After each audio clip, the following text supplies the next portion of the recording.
My speech has disappeared, Honorable Member. It has disappeared.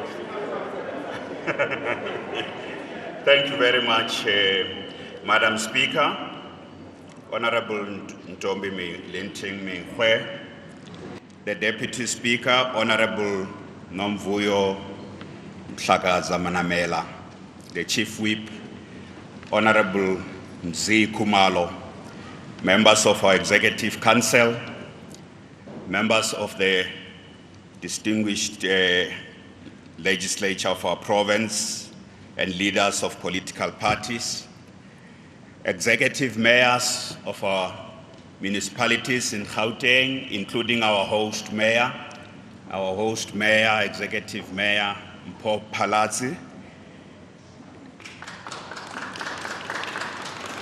Your Excellencies, members of the diplomatic community, distinguished guests, members of the media, the people of our province.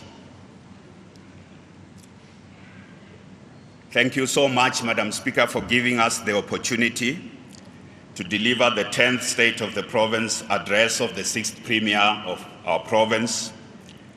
And in this address, which is a landmark as it takes place 8 years since I took office in this province, and immediately after the midterm of the 6th administration, we will keep referring on those things that we have been able to achieve in the pre-pandemic period, the work we have done during the pandemic, and the impact of the pandemic, particularly on the quality of life of our people. Accordingly, we will also highlight the democratic gains and the socio-economic progress that has been made in our country.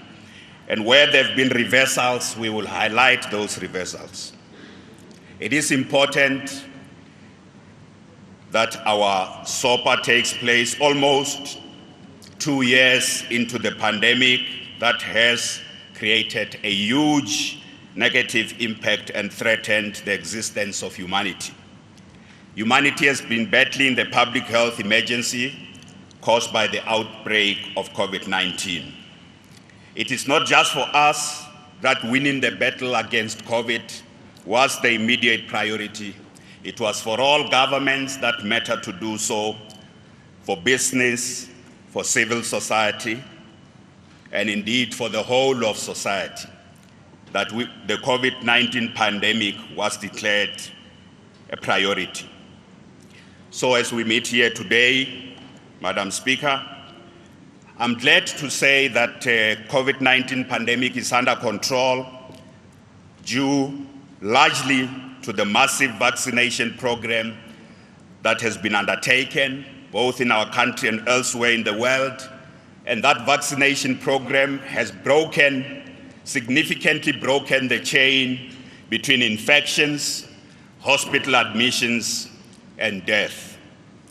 In other words, although many people continue to be infected by SARS-CoV-2, the evidence shows that most of those who are vaccinated are more protected from progressing to severe disease and death.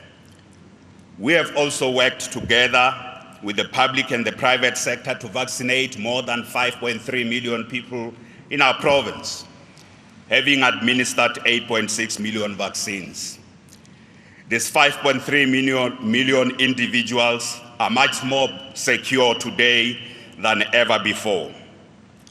Honorable members, please join me in conveying our heartfelt gratitude to our healthcare professionals, both in the public and the private sector, for their outstanding service. The healthcare workers in the public and the private sector have performed an outstanding service to the people of this province in the most difficult time in the life of our democratic nation. We need to remind ourselves that SARS-CoV-2, that is coronavirus, is still out there infecting people and reinfecting people. We also know now that armed with vaccines masks, hand sanitizers, better ventilated environments, continuing with physical distancing and greater levels of vigilance, we are indeed winning the battle against COVID-19, particularly because it is more contained. And scientists are saying it could soon become just endemic, moving from a pandemic to just being endemic. In this context, honorable members, we are boldly shifting our main focus and principal energy to tackle the unemployment through economic recovery and reconstruction. And it is this unemployment which has become critically something that requires an emergency response, and the kind of response that we gave to COVID-19. After so much death and so much destruction with regard to lives and livelihoods, it is time with the greatest sense of urgency, with the greatest sense of single-mindedness and coordination demonstrated during our emergency response to the COVID-19 pandemic. Honorable members, in a different period in this House in 2018, I quoted from a book of A Time for New Dreams. Today, I cannot resist to go back to that powerful words of this greatest son of the soil and the scholar of our continent, because it captures, in a sense, where we are and the kind of spirit we need to rebuild our country and our province. And Ben Okri says about the time we are in. The Audit reminds us that greatest civilizations can be built on great failures. It is also reminding us that diversity is not the end of the story, but where there is courage and vision, the beginning of a new one, a greater one for that matter. Difficult times do one or two things to us. They either break us or they force us to go back to the primal ground of our very being. Adversity wakes us up. It reminds us not of who we think we are in vanity, but who we are in our simplicity. It is in difficult times that the great times ahead are dreamt and built brick by brick with maturity and the hope that comes from wise action. Honorable members, we have lost many lives and many livelihoods destroyed since the advent of COVID-19 on our shores in March 2020.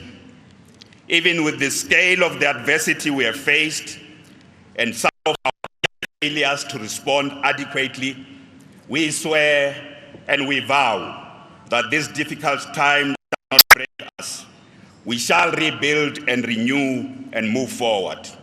As we steadily work our way out of the shadow of the COVID-19 pandemic, we will do so with urgency and act with the greatest sense of an emergency that we face.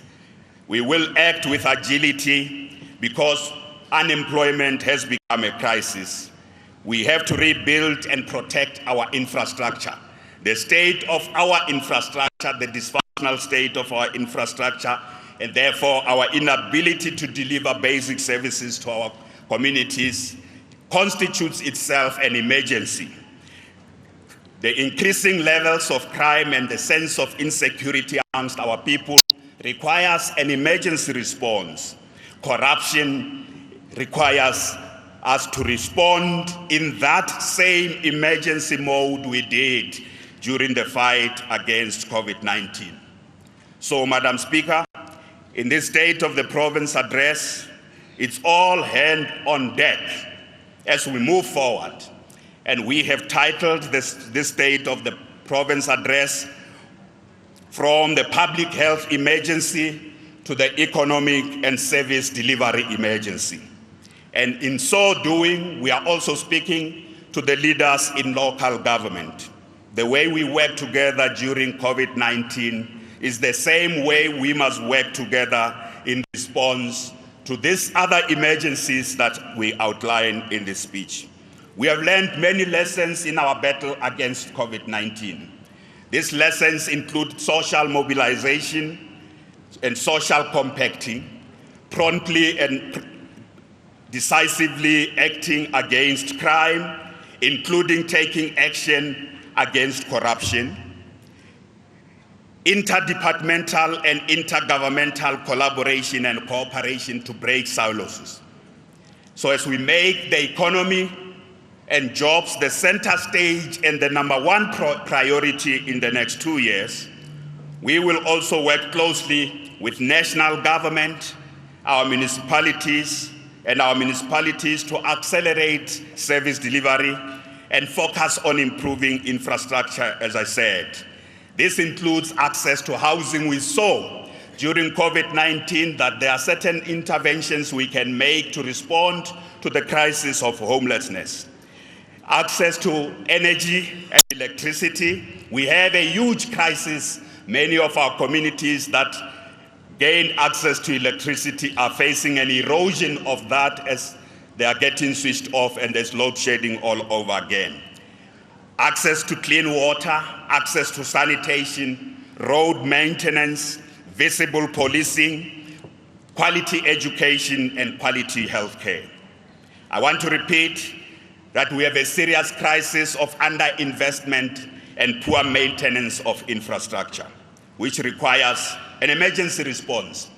We also have a serious crisis of vandalization of our infrastructure. We will give more details of how we are going to respond to this situation as we move through this State of the Province address. So starting with the economy, it is important that we understand that our province has come a very long way. We have particularly come along a positive trajectory of doubling the size of the economy of our province. We know the persistent problem of unemployment and the exclusion of the majority of the people from the mainstream of our economy. That notwithstanding, all surveys and research, particularly those done by the Gauteng City,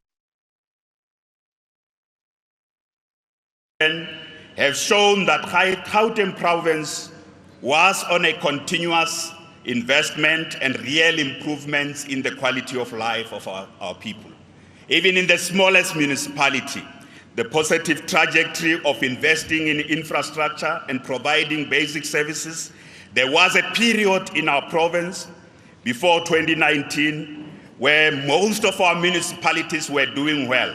Report after report from the quality of life survey done by the Gauteng City region showed how municipalities were performing on various areas of basic services and various departments of our province. Those reports were showing that in the entire pre-pandemic period, we were on the up.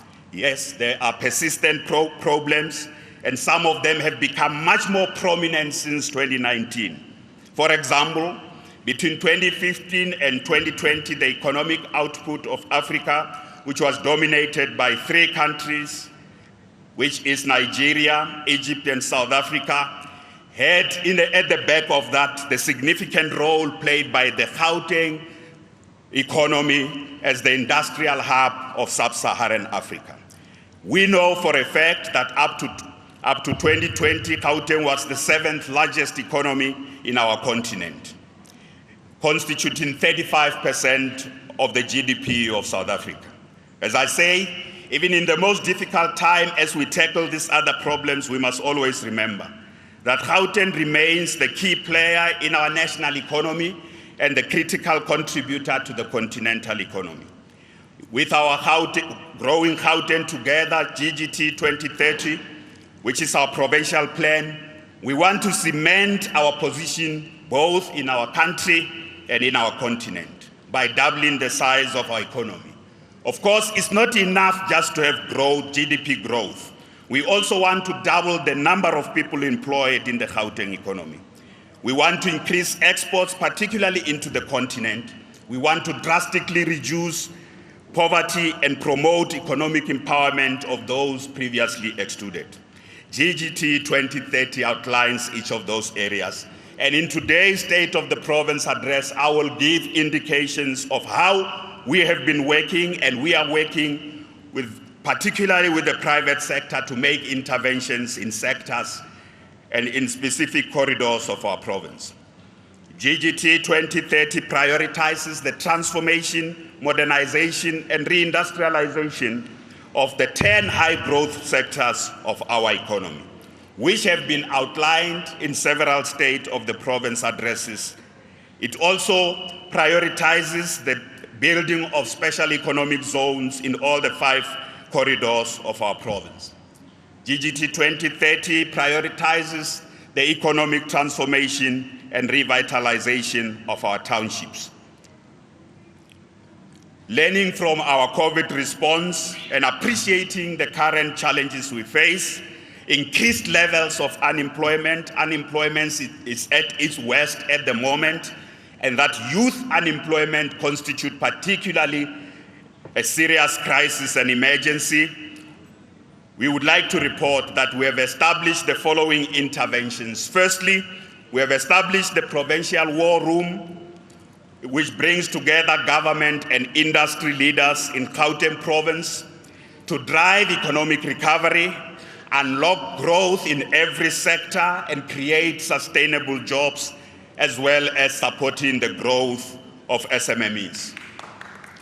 The Provincial War Room we are talking about is bringing together, as we said, business and government to focus on critical interventions and a program of action, not just a talk shop, a program of action in each area, allocating specific responsibilities to sectors, to government, including our municipalities, those who are leading the economic development in our municipalities.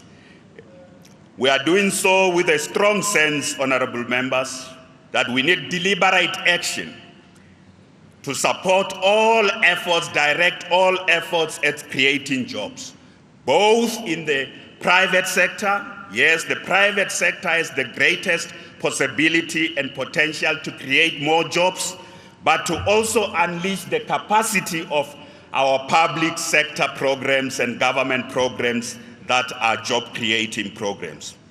We are doing so also by focusing on the inclusion of youth and women in these programs. We are opening up value chains. Now, this is the first time we give a bit of greater detail on what we are doing in each sector. We are opening up value chains. We are building competitive local content in there. We are bringing in local content in there. We are also promoting the development of commercially viable enterprises, supplier development, SMME growth, and township enterprises.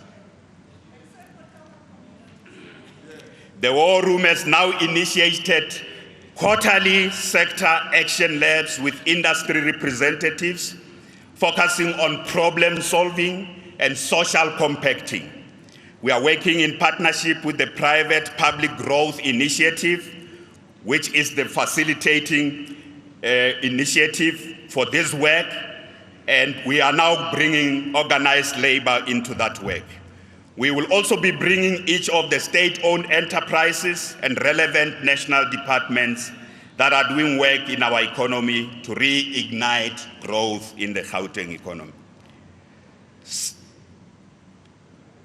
Honorable members, such is the nature and scale of the economic and other challenges we are confronting that we can't sit somewhere as government alone and talk and think that we will go and meet with business, and business sits alone and also talks, including trade unions in our province. They can't sit alone and just defend the jobs of existing workers. We know that's the role and the task of trade unions. We need to open more opportunities, particularly in new sectors of our economy. So this mode of operation we are referring to is what we mean by acting with a sense of emergency and acting in the way we have dealt with COVID-19. During the State of the Nation address, President Ramaphosa announced, and I quote, "We have given ourselves 100 days to finalize the comprehensive social compact to grow our economy, create jobs, and combat hunger." The commitment by the President to the social compact is what we in Gauteng are exactly doing. We are instrumentalizing this. We are unlocking growth through leveraging the strength of different players. Governments have its own strength, and sometimes it can become an obstacle. And the private sector also has its own strength. We want to harness the talents, the energies, and capabilities of these various sectors to focus on these critical sectors of the Gauteng economy. And indeed, the principal outcome of all our efforts, firstly, is employment. Secondly, is empowerment and increasing exports so that we can have prosperity for all in our province. So the work we have been doing with various sectors is what I would like to focus on now. We are doing work with the ICT and digital services sector, and this work draws in experts, policymakers, and business people from across the digital economy landscape to support the implementation of the 4IR strategy of our province. It includes the work that's being done by ECAC Labs. It also includes the work on the township cloud zones, hot desking hubs, and this will be optimal sites for new data centers and big investments in communication technologies. This we do in all the 5 critical corridors of our province, including taking some of these initiatives right into the townships. The provincial government has just partnered with the University of Johannesburg to turn the province's mounting e-waste problem. And what is e-waste? That is the disposal of electrical appliances and electronic gadgets, which has become a very big problem for the economy of our province. And to turn this e-waste into an opportunity whilst at the same time protecting the environment. This partnership between the University of Johannesburg and our Department of E-Government is offering an opportunity for young people in particular who are inspired and trained to look at how to recycle e-waste and create meaningful new products from discarded services and appliances. I've had an opportunity to look at some of this in the programs that are run by our Department of E-Government. How young people are turning e-waste into some of the meaningful products that can still be recycled and reused in our economy.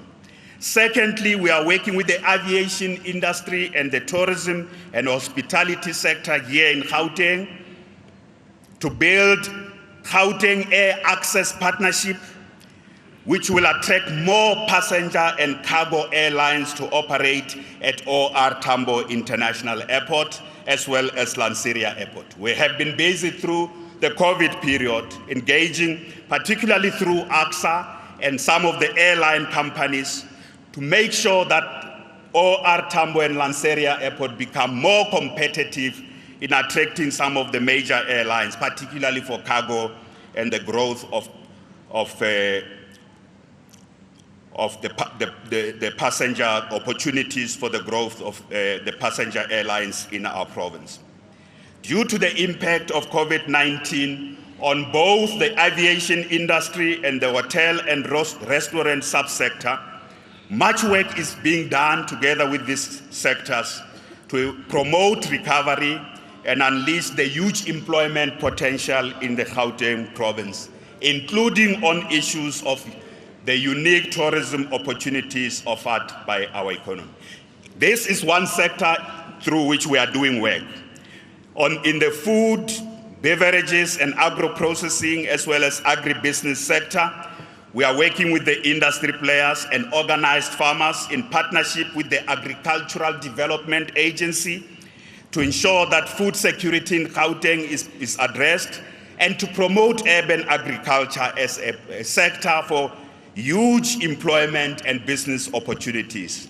In the previous State of the Province address, I did say Gauteng has not paid attention to agriculture. Now we are sitting together with these various industry players to unlock the opportunities for this sector, especially to bring in women in urban agriculture and young people for smart agriculture.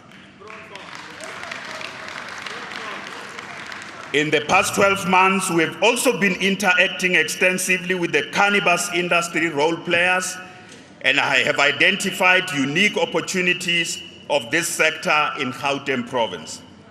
This year, honorable members, last year I said this sector has opportunities. We must work with the industry players and the regulators to unlock those opportunities. Now we have done work to look at what opportunities there are. You must come with me. I'll take you to where all these sectors are located and demonstrate to you what the cannabis industry is doing in this province.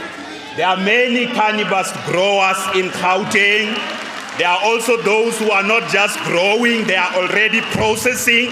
They are already processing medicinal cannabis. If you don't know, please come with me. I will show you, including those who are already producing medicinal cannabis products and retailing those medicinal cannabis products right here in Gauteng,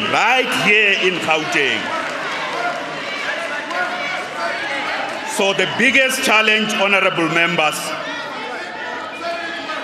this sector, the sector leaders are saying to me, honorable members,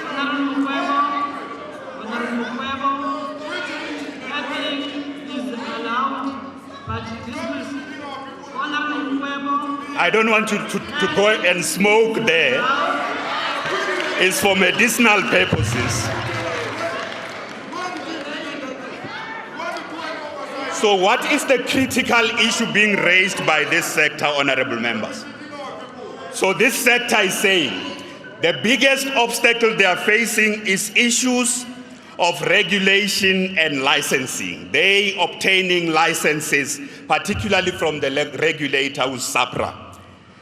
Black participants and those who want to grow cannabis are saying the biggest problem for them is access to land and access to financing. But there are many young people I have met in this sector who are waiting for the opportunity, who want us to work with them to sort out licensing and make land available and financing available for them to participate in this sector. So going forward, this is what we will do. We have decided to establish a dedicated unit in the provincial government. It will be located in our Department of GDAT, Department of Agriculture and Rural Development.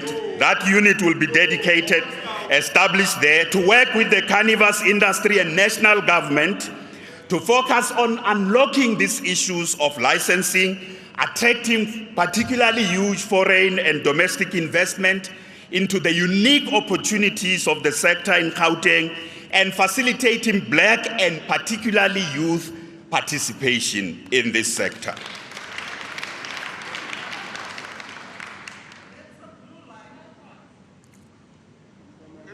We will give further feedback on all the other sectoral work that is being done, and that work includes the work we are doing with the creative and cultural industries, freight and logistics sector, and the engagements we have had with the freight and logistics sector, the finance sector, construction and infrastructure sector done by our infrastructure departments, and those relevant MECs who are leading this work themselves are consolidating that work back into the war room. So the story of the establishment of the provincial war room is not just an idea, it is hard at work. And these are the preliminary results of the work of the Gauteng Provincial War Room on the economy and jobs, which is doing this work. Honorable members, in addition to the sectors we have identified and the sectors we are working in, we have said since 2014, we have been championing the development of the township economy and the transformation of the economic geography of our province and the demographics of various sectors of our province. And we have said we must do so, and we are doing so in order to ensure that all sectors of our economy participate meaningfully in every sector, and the Gauteng economy cannot be located at one main municipality. Your Worship, the Mayor of Johannesburg, we want to decentralize this economy. We want to make sure that different parts of our province have growth opportunities so that Johannesburg doesn't carry the burden. Not only the metros as well carry the burden. We want the West Rand and Sidibeng to also be growth points. So that has been our approach to economic development. But we also want physically and geographically, people must not leave the townships to go and look for work. There should also be location of businesses in those townships, and jobs must be created in the townships. So for that reason, we've been the champion also of the Township Economic Development Bill. We have been the champion of Township Economic Revitalization. So, honorable members, those of you who may have not been here should be reminded that between 2014 and 2019, the Gauteng Provincial government supported township businesses extensively through public procurement policy to the value of more than 20 billion rands in buying goods and services from those township businesses. We are going to continue to do so with a greater sense of agency and in an emergency mode to support these businesses. In thinking about supporting the township businesses, we have also focused on supporting businesses owned by women, and to this effect, with 5.6 billion rands in Gauteng as I speak.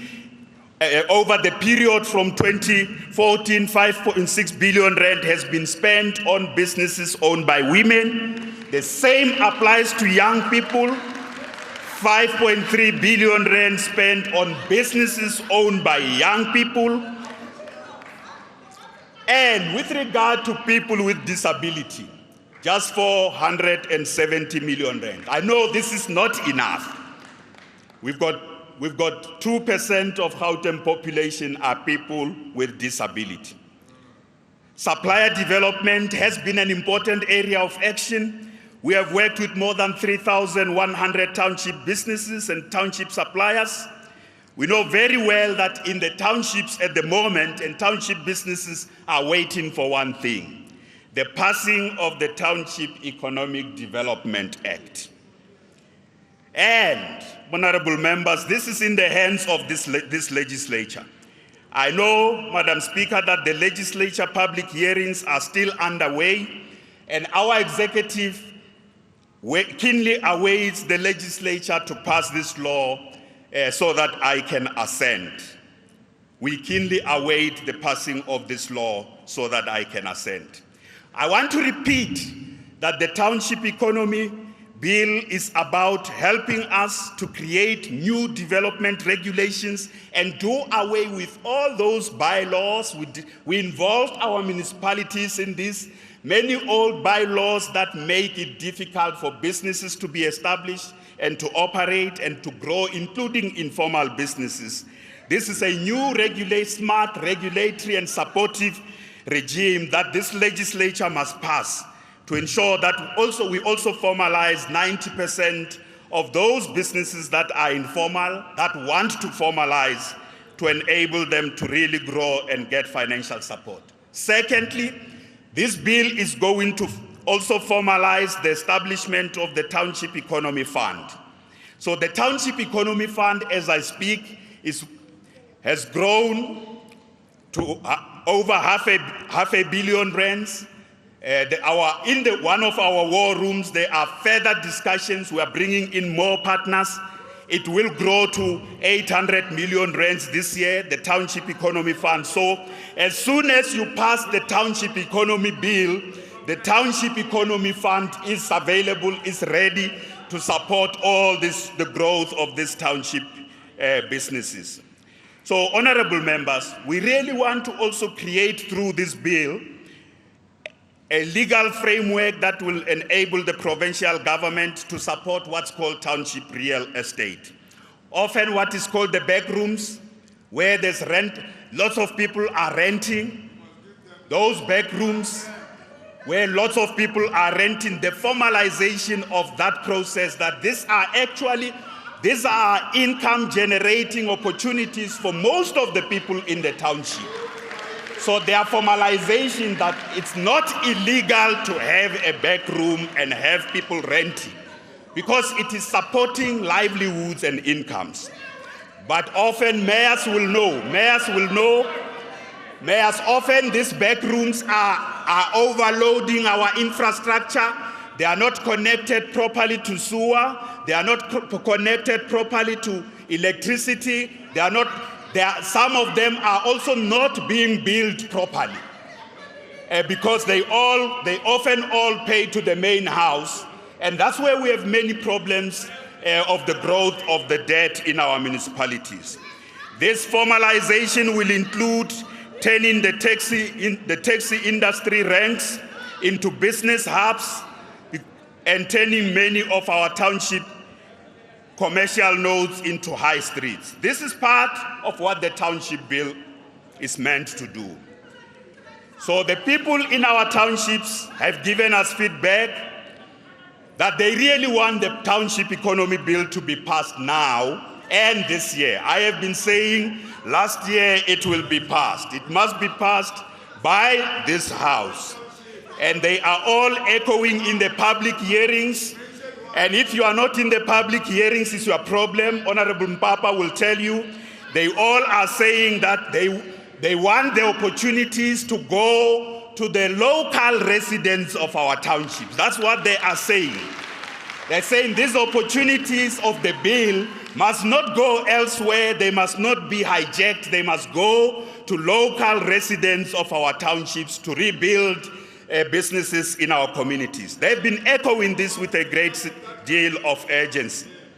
I want to also say to you, we are already disbursing 100 million rands to support the recovery and the rebuilding of township businesses affected by the July unrest and the COVID-19 pandemic. And we are already working with the IDC in disbursing this 100 million rands. We have ongoing work, honorable members, that tells us that although many businesses collapsed in our townships and many businesses faced serious challenges, some disappeared, but there are businesses that have survived. There are township businesses that have survived. There are township businesses that are continuing to operate, telling us inspiring stories of how they want to build back, how they want to grow, and how they want to overcome any future pandemic. In the past year alone, we have worked with 56 township businesses which are successfully incubated in the provincial government ECAC labs. These 56 township businesses are successfully incubated in the provincial government ECAC labs. One of the stories of this ECAC labs is the Tembisa ECAC lab, Honorable Lesufi, where we have incubated some businesses there. In the Tembisa ECAC lab, there's Pumzile Mtembu, who had been unemployed for years. She's a proud owner of Ingweti Pty Limited. This is the first baby skin care brand from Tembisa in Ekurhuleni, which is trading as Pure B Baby Care. Made in the township, made in Tembisa.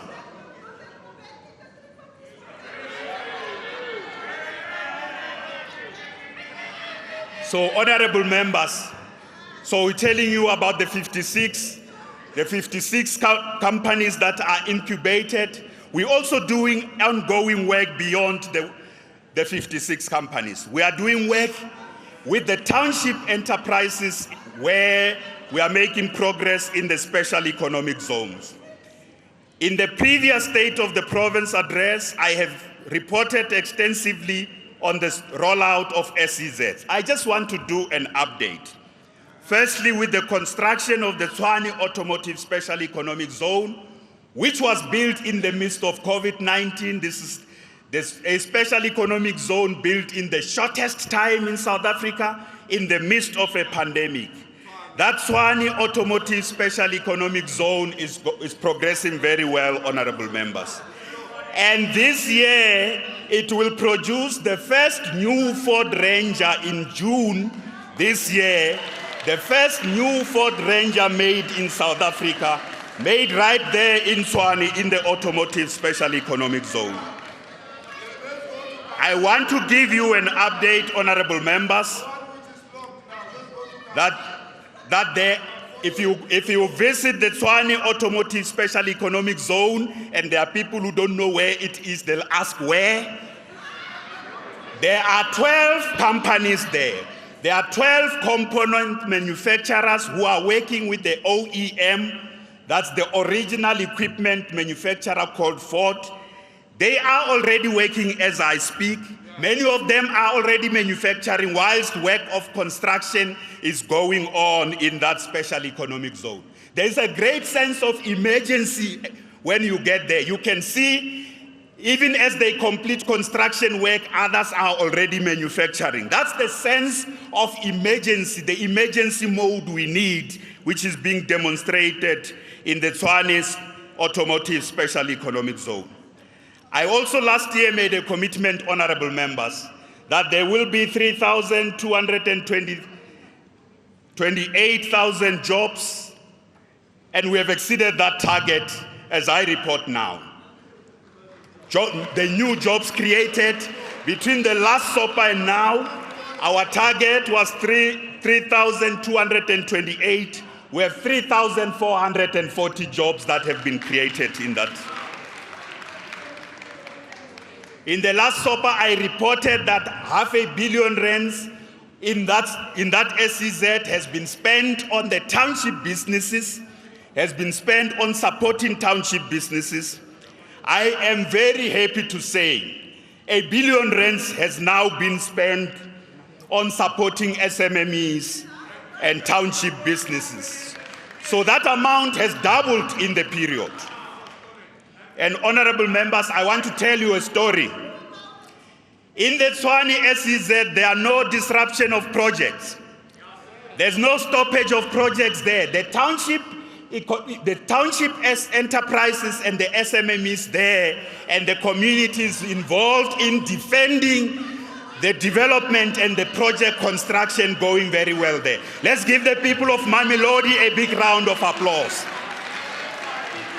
Anyone who tries to go and disrupt that project, it is the community and the people there who are protecting it. And thumbs up to the community of Mamelodi.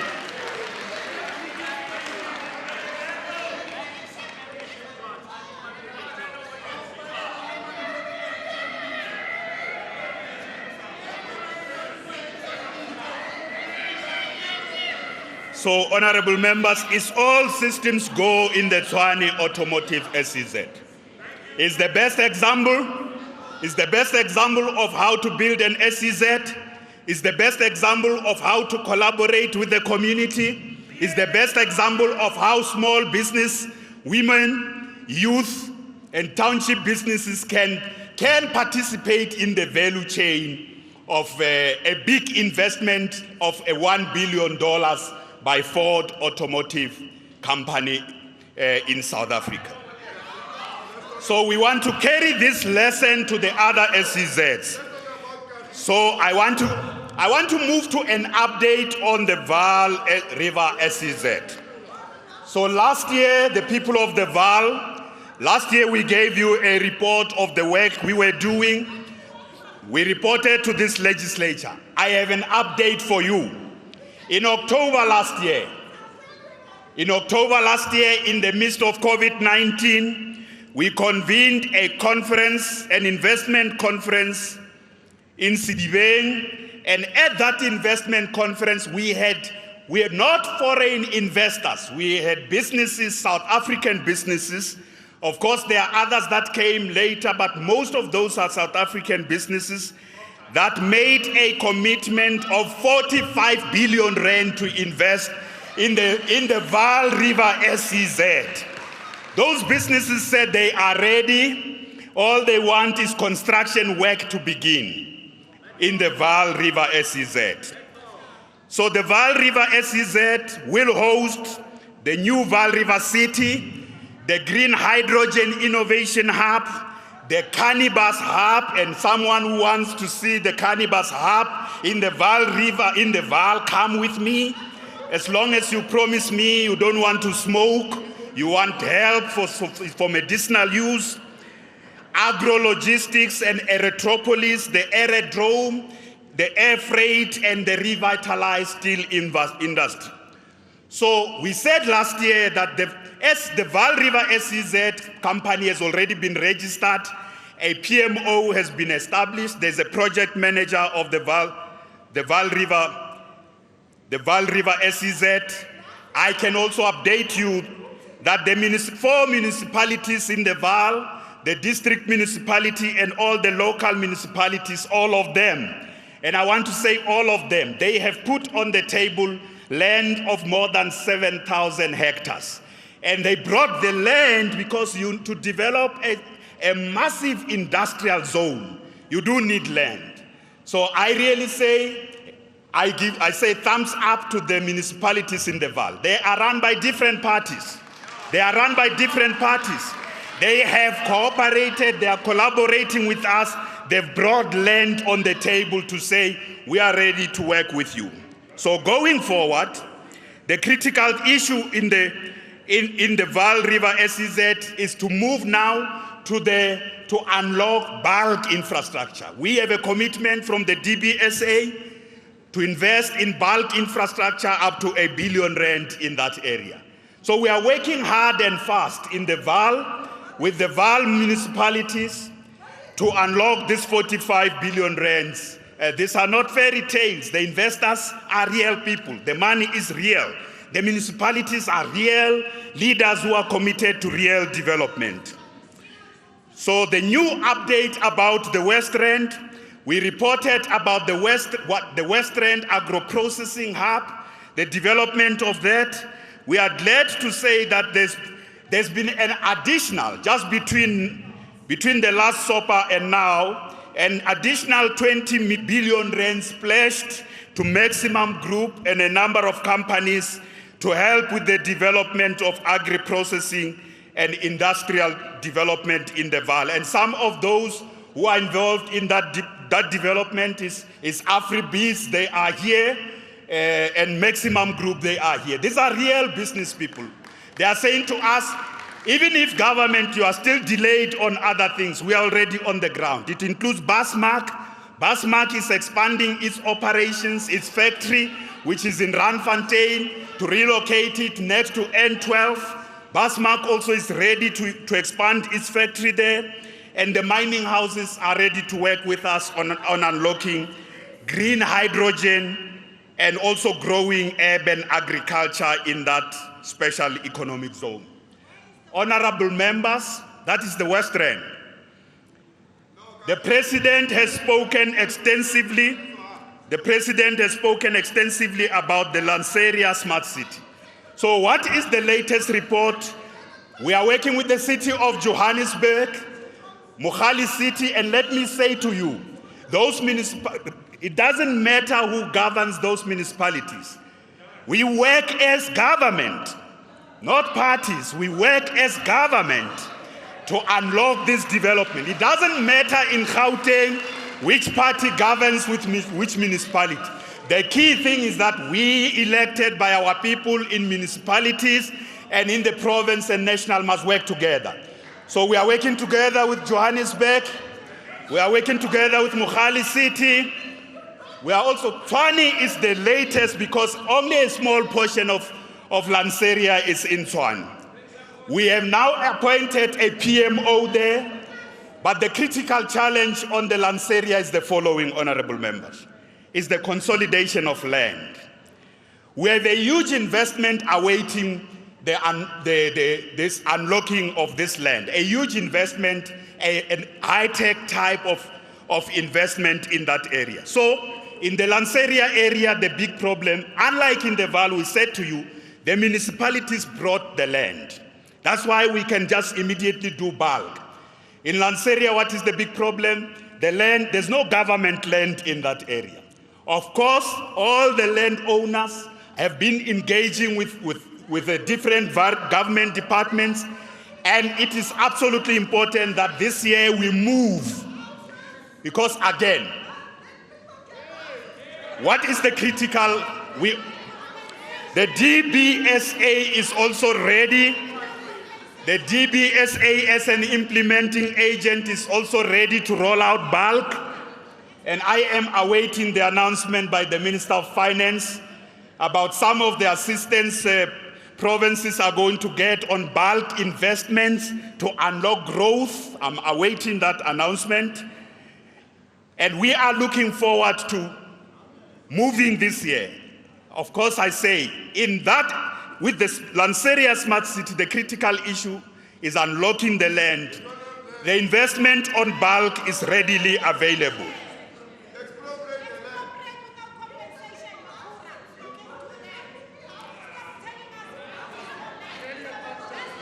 So, honorable members, we are also working with the Global Business Services on the Global Businesses Special Development Zone. It may not be an SEZ historically as it was, and with the people who are owning Nasrec, we have huge investment there in Nasrec done for the 2010 World Cup. That is ICT infrastructure that is sitting there in Nasrec, is awaiting the Global Business Services moving into that area and locating there to develop a new global business services hub around that area. So, honorable members, when we come here and report and saying we are working on the SEZs, we are working in that area, it is not just work and no progress. It is real work and interventions in this regard. We are also focusing on infrastructure investment. One of the key things about infrastructure investment is that in all the economic interventions, you do need bulk infrastructure. I've already said that. You also need other type of infrastructure to enable businesses to operate there, including a broadband infrastructure, some of it through in private sector investment, and others through our own GBN network expansion in those areas. And the aim of infrastructure investment is about creating employment, but also enhancing the delivery of basic services, including access to housing, schools, health facilities, roads, electricity, as well as water and sanitation. Infrastructure investment has generated huge opportunities for our economy, and between 2014 and 2019, we invested 53 billion rands in infrastructure. In the pre-pandemic period, creating 120,000 jobs in that pre-pandemic period. Just through active state intervention to drive infrastructure investment, we were able to unlock 120,000 jobs in the 5-year period through infrastructure investment. Honorable members, I also want to report to you that since 2019, our social sector and infrastructure sector have also created jobs. The social sector has created 15,152,000 jobs. The infrastructure sector has created, together they have created 22,000 jobs. Gauteng municipalities, also through their own social and infrastructure and environmental programs, have created, I exclude here EPWP, but those other programs have also created more than 10,000 jobs. So, honorable members, we are pushing employment creation through the provincial war room, but we are also pushing job creation through infrastructure investment in our various sectors.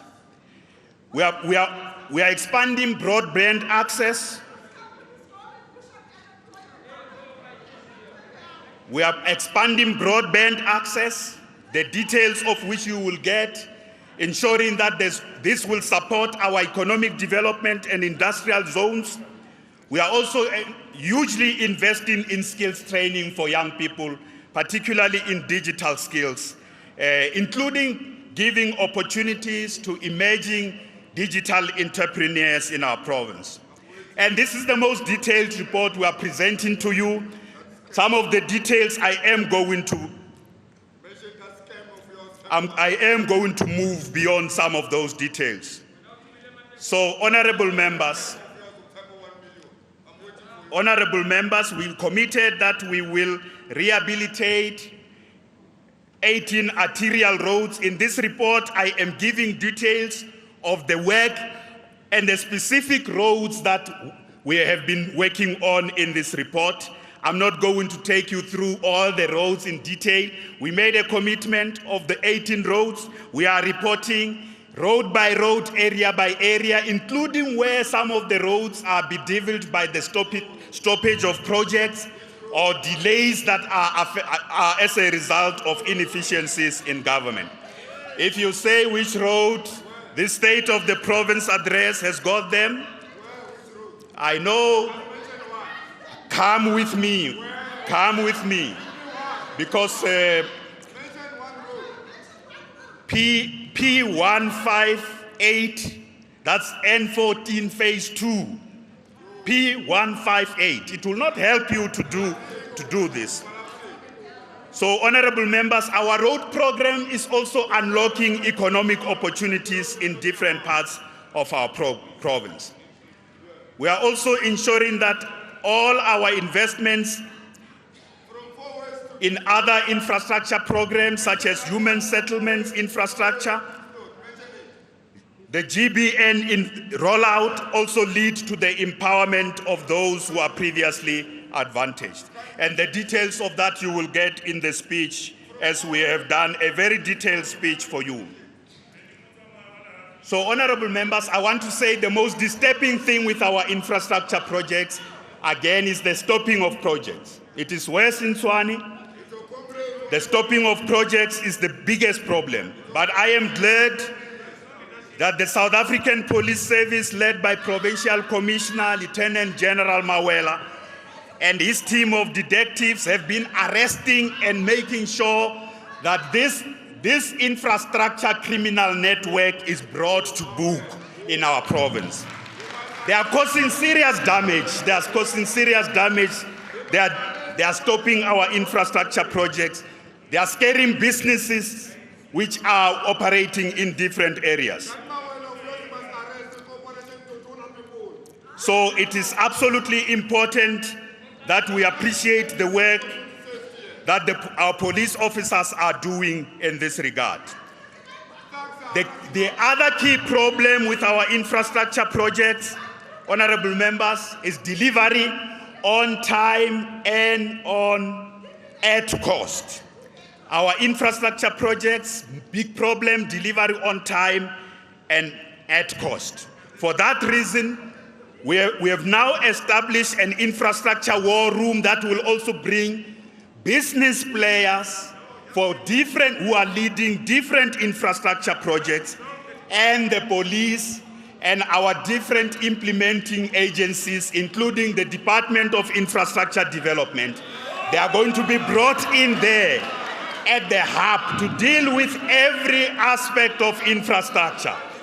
Delivery on time, delivery at cost, dealing with the problem of stoppage of infrastructure projects. Honorable members, I will come back to the infrastructure story when I deal with some of our infrastructure department's concrete deliverables. I want to focus now on the fundamental question of the crisis of youth unemployment.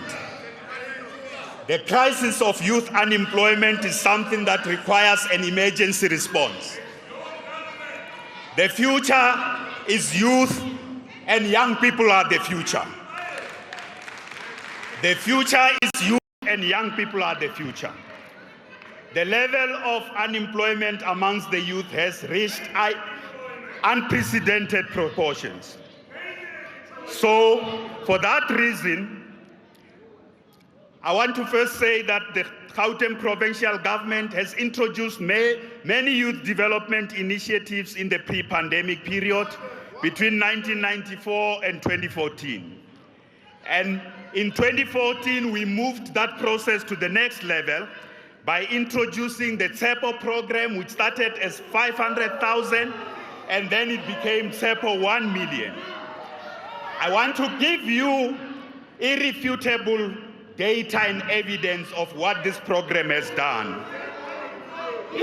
Between 2014 and 2016, the initial phase of the TSEPO 500 program was able to give opportunities through training, through entrepreneurship opportunities, but also bringing into the labor market our young people, a total number of which at that time was 211. 211,000 young people in the first phase of that program. So that was the first phase of the TSEPO program. In the second phase of the program, between 2017 and 2021, the program was upgraded into TSEPO 1 million, working with Harambee Youth Accelerator, and we have been able to listen carefully. In the second phase of the program, we have been able to impact on young people through the different pillars of this program by opening labor market opportunities, in other words, access to jobs, training, demand-led training opportunities, and some of them including getting them entrepreneurship opportunities. So in the second phase, we were able to reach 718,000 young people across Gauteng province. In the second phase. Now, if you add 211 and 718, you can see we are approaching 1 million in terms of the impact on young people. So for this reason, we don't want to talk about TSEPO 1 million anymore. We just want to talk about TSEPO. We just want to talk about TSEPO. We have been able, through this program, 60% of the beneficiaries are young people. Now let me tell you an important story. The President of the Republic of South Africa, President Ramaphosa, established the presidential program called Yes for Youth. Learning, drawing lessons from what we were able to achieve through the years of TSEPO 1 million. It's now a national program, and important lessons are being drawn from there. I also want to say to you, Mapungubwe Institute of Strategic Reflection, MISTRA, is undertaking independent evaluation of TSEPO 1 million right now. They are undertaking an independent evaluation. Their preliminary assessment is, if there was no TSEPO 1 million, the situation of youth in Gauteng would have been worse. If there was no intervention by this program, the situation would have been worse. So this report will be published. So those who continue to say or think that we will abandon this program, we are rebooting it, we are upgrading it, but we are also doing other things. There's many departments in Gauteng that are doing other youth initiatives. For example, I can report to you that 48,177 young people in Gauteng were given work opportunities by provincial government departments across the province, particularly in the infrastructure and social sector. This has happened in this province even in the past 2 years of the COVID pandemic. Gauteng municipalities have also given young people in our province opportunities up to a total of 30,192 youth work opportunities in Gauteng Province. This is extremely important. Again, we are going to work with municipalities on opening up opportunities for youth.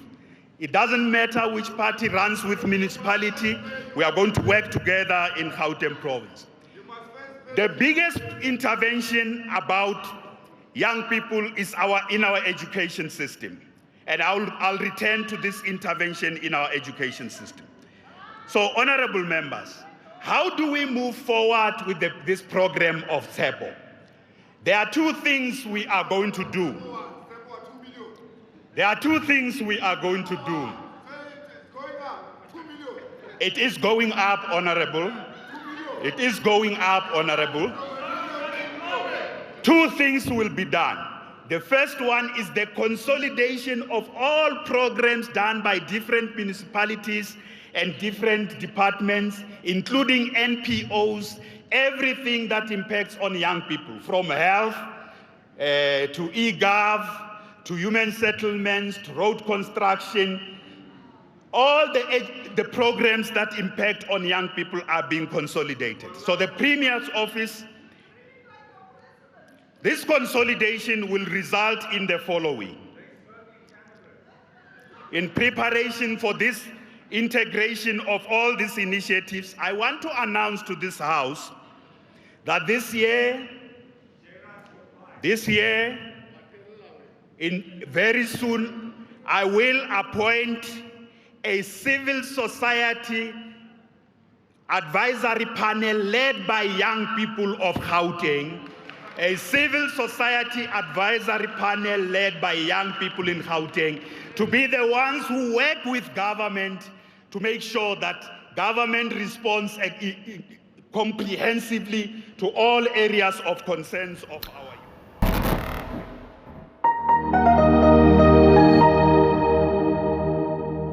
Public employment schemes are also helping us. Let me report that we have been able to, departments of the province have created EPWP jobs up to 93,314 jobs.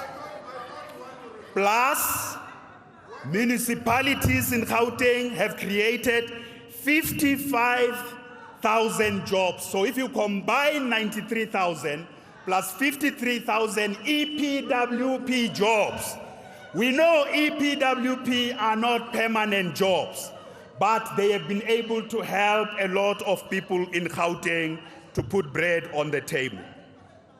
So it is absolutely important that we appreciate these interventions. And these things are happening in the midst of COVID-19, honorable members. We continue to focus on supporting small businesses with our procurement system.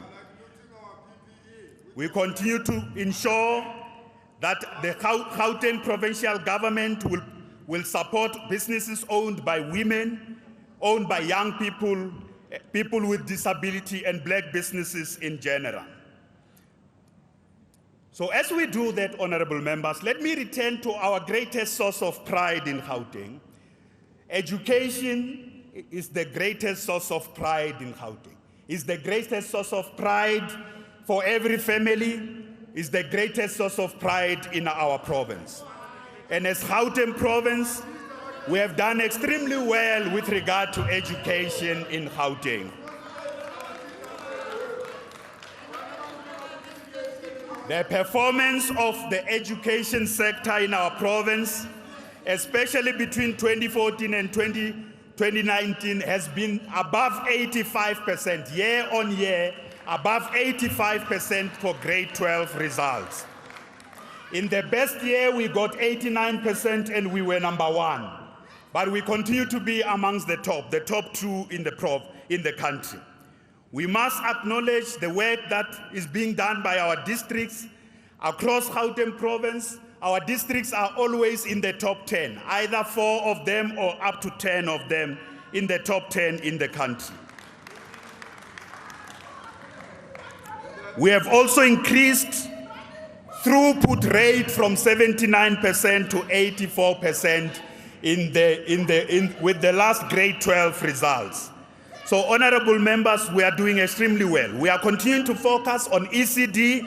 We are continuing to roll out ICT in education. We are continuing to do more investments in upgrading and building more schools in the province of Gauteng.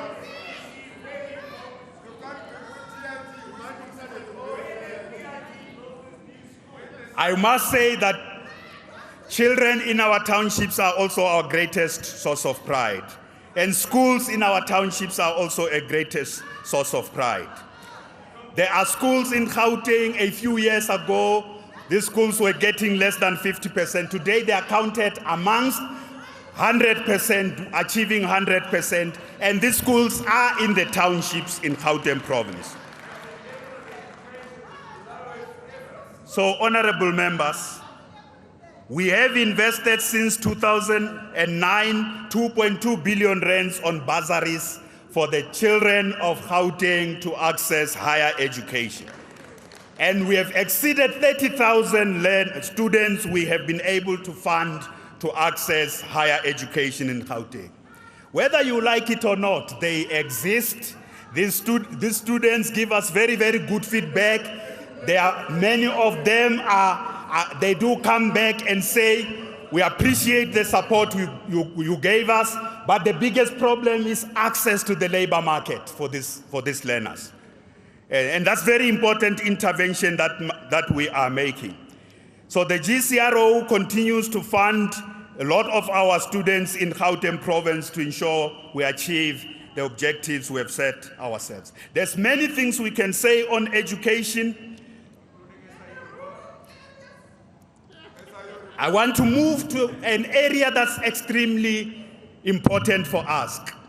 Honorable members, crime has now moved to the same top spot like unemployment as a matter of big concern in Gauteng.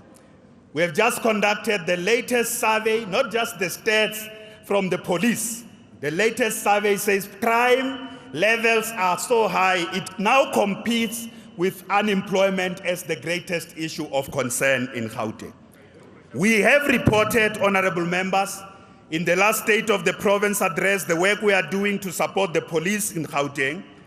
We have reported that we continue to procure additional vehicles to support the police. We have also reported we have increased the number of traffic officers in Gauteng province.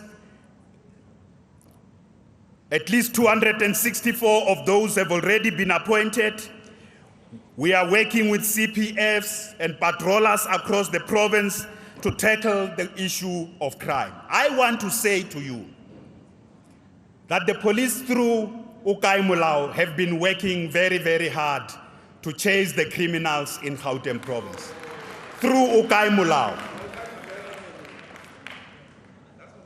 They are visible.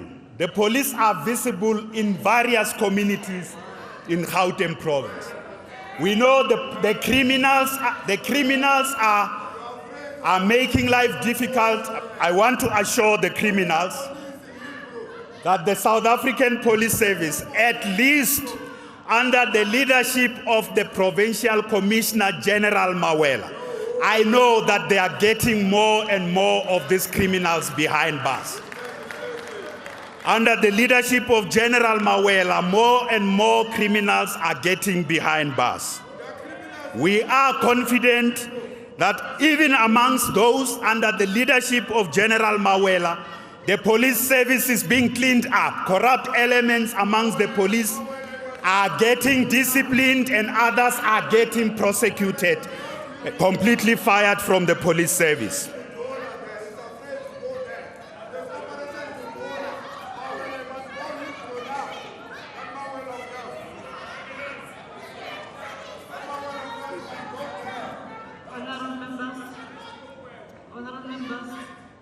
Let me remind you of Rule 87.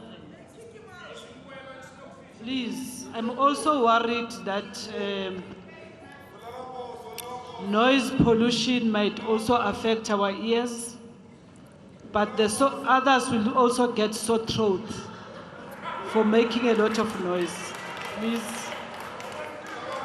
can we be spared and allow the Premier to continue? Thank you very much. Honorable members, I must say that the crimes against women and children, and particularly gender-based violence, is something we must confront head-on. We must also deal with that in our own families, in our own communities. Confront this crime, but we need a police service better resourced and better organized to deal with this. We also need to mobilize communities, and we can report to you that the gender-based violence brigades are doing wonderful work in our communities as volunteers who are working with government to help confront gender-based violence in Gauteng. We have 30 dedicated social workers who have been allocated. We have also allocated dedicated vehicles. We have expanded the Green Door program in Gauteng Province and the homes of safety to ensure that there's real visible action in our communities to empower victims of gender-based violence, including reorganizing our police stations to have places that are friendly to treat and work with those who are coming to report cases of gender-based violence. So there are 36 green doors across Gauteng Province who are addressing all these challenges together with our law enforcement agencies. As a result, we are now reaching 437,000 people across Gauteng who are beneficiaries of these interventions. This is only the beginning, because there are more women and there are more men and there are children in our own communities who are also victims of gender-based violence. I must add, gender-based violence is not only affecting women. Women are the primary victims of it, and the men are the perpetrators, but there are also men who are victims of gender-based violence. And that's why we need a combined effort. We need a combined effort. We need to hold hands.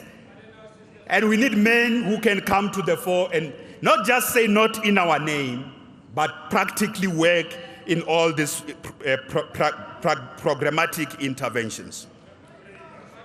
So, honorable members, our patrollers are continuing to do work. Our CPF are continuing to do work. Our police are continuing to do work on Operation Ukaimulao. But the criminals are also continuing to do work. The criminals are getting sophisticated day in, day out. So we need a comprehensive response to deal with this. We are still committed to build the command center, which we have announced in 2019. We are still committed to build that. We are collaborating with the private sector on our anti-crime initiatives to make Gauteng much, much safer. It is important to also report that our programs of dealing with poverty and hunger have shown significant results in helping particularly those who are hungry in our province to have some food on the table. We have done so over the entire pre-pandemic period, as well as during the pandemic period in intervening to ensure people have access to food. This program is led by our Department of Social Development, working in partnership with the NPO sector. I want to share with you the story of one NPO called Umnoto for Empowerment, which is accredited for providing youth development training, funded by social development in the informal settlement called Video in Meldersdrift in the West Rand. Florence Sibeko, the manager of this NPO, says the following about what they are doing. She says, only this year we have placed more than 300 beneficiaries in the tourism sector, following their completion of training offered to them here at that center. We offer life skills training, business skills, technical training, social change and entrepreneurship development. Almost all the waiters and bartenders in the lodges and restaurants in Meldesdrift are trained by us. This is Umnotho. And the entrepreneurs dealing with welding and plumbing around here in the area of the West Rand are also trained by us, including Kagiso, including Manseville. They are also trained. Listen to how the story continues. That over a period, Umnotho survived COVID, is training these people but it is also able to ensure that over 60% of them get jobs once they have completed training. So Umnotho is a primary example of how an NPO in the social sector can help us train, not only train, but ensure access to employment in various communities. So let's give a big round of applause to Umnotho.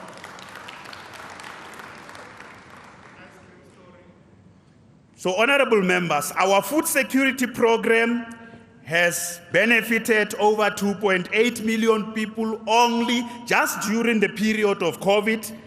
Over 2.8 million people in 2020 and 2021 have benefited from our food security program. And we have worked with NGOs, faith-based organizations, businesses to ensure we expand this food security program. We have also provided school uniforms and dignity packs to over 39,000 young women across our province in this regard.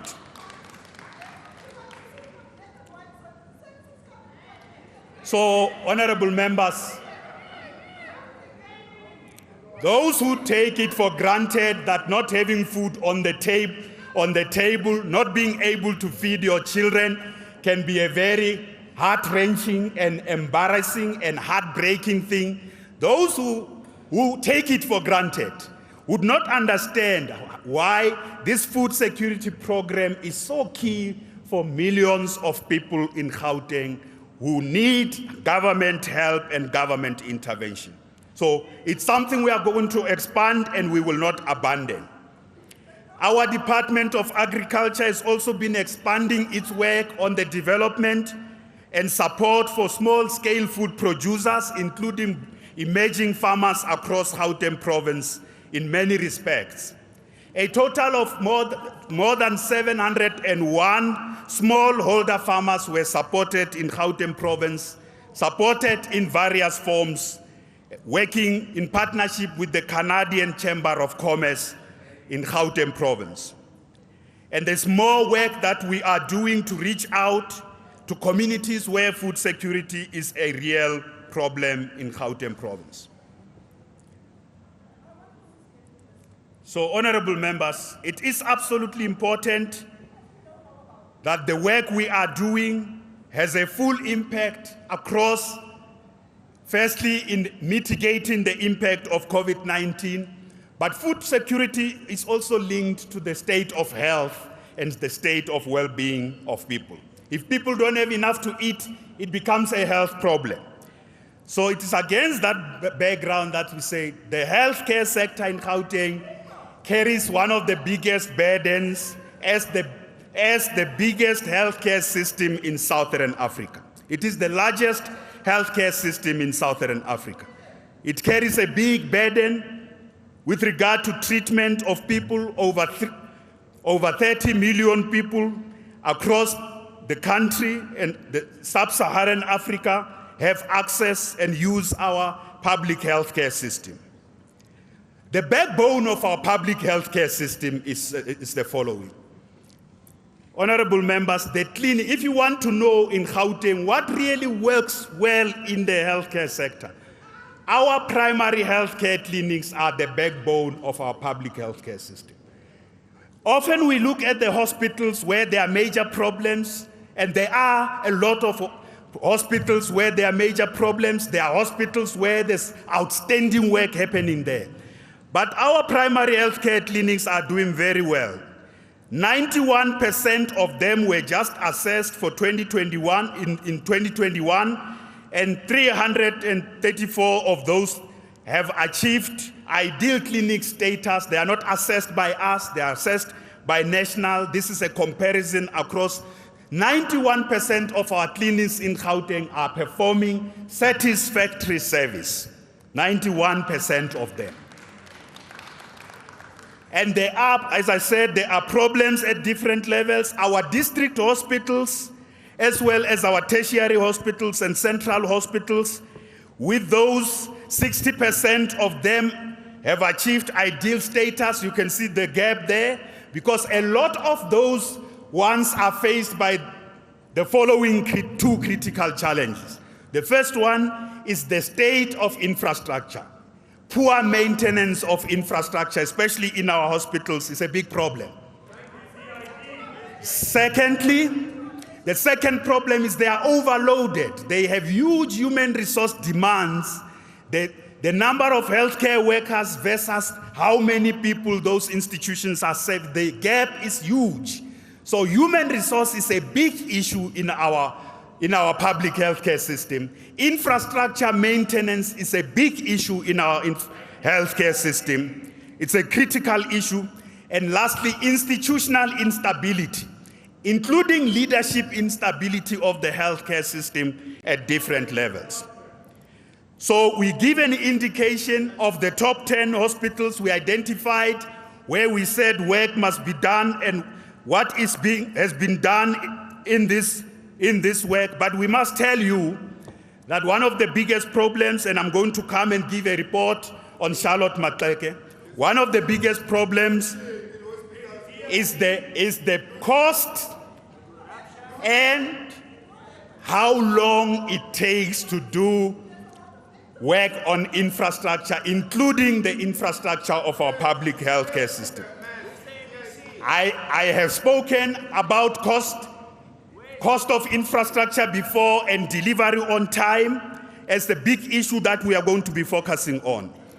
So we have invested in some of the infrastructure that helped us to withstand COVID-19. We have reported about that, but we must report here that we are not satisfied with the progress that we are making.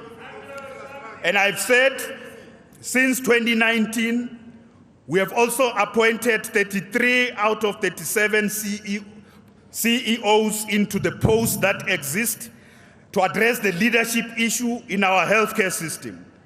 And going back, our healthcare system also faces challenges. This is a national problem. The healthcare system is underfunded. It's a problem that everybody raises across the provinces.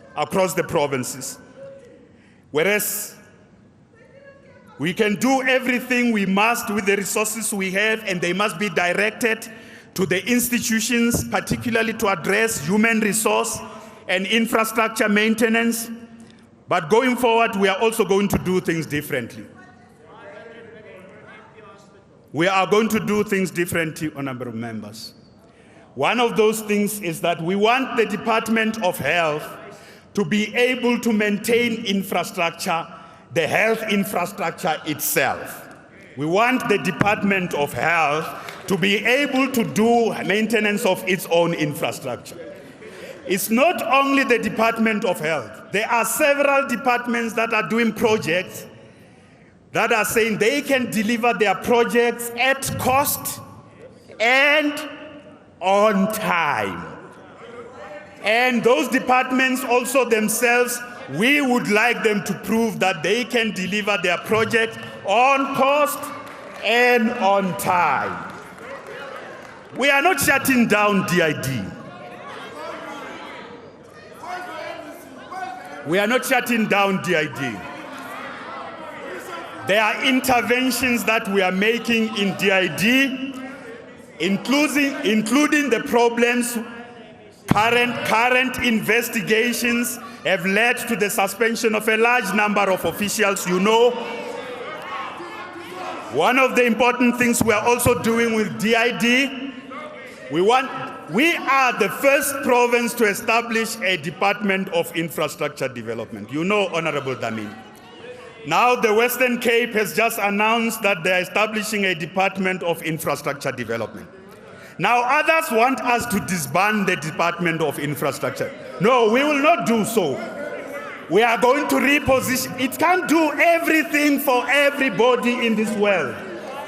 Because if it tries to do everything for everybody, it will fail, but it can't be given every project. We want to focus them on projects, put them on terms, and if they don't deliver on those, we are also bringing in what we call the best implementing agents in our state system and in the private sector.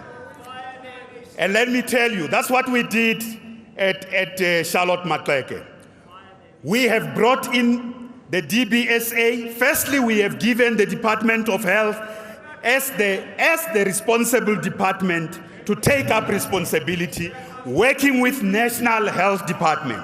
Secondly, the DBSA is now the implementing agent to finish up Charlotte Maxeke Hospital refurbishment. They are doing that. We are confident they'll be able to refurbish it in the shortest space of time. They have made a commitment that they'll complete the refurbishment in 2023. But let me tell you, we are going for the rogues in the DID department. In our infrastructure space, the Special Investigation Unit has already identified people who must be disciplined, monies that must be recovered from service providers, and consequently those who must face jail. Those who must face jail. That's what we are doing with that department.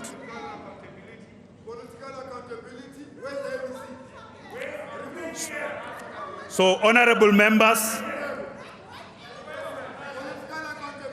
I want to reassure the people of our province that interventions on healthcare and interventions on overall rollout of infrastructure development in our province is underway. And this is something that will enable us to continue to respond to COVID the way we have done and do also even much, much better.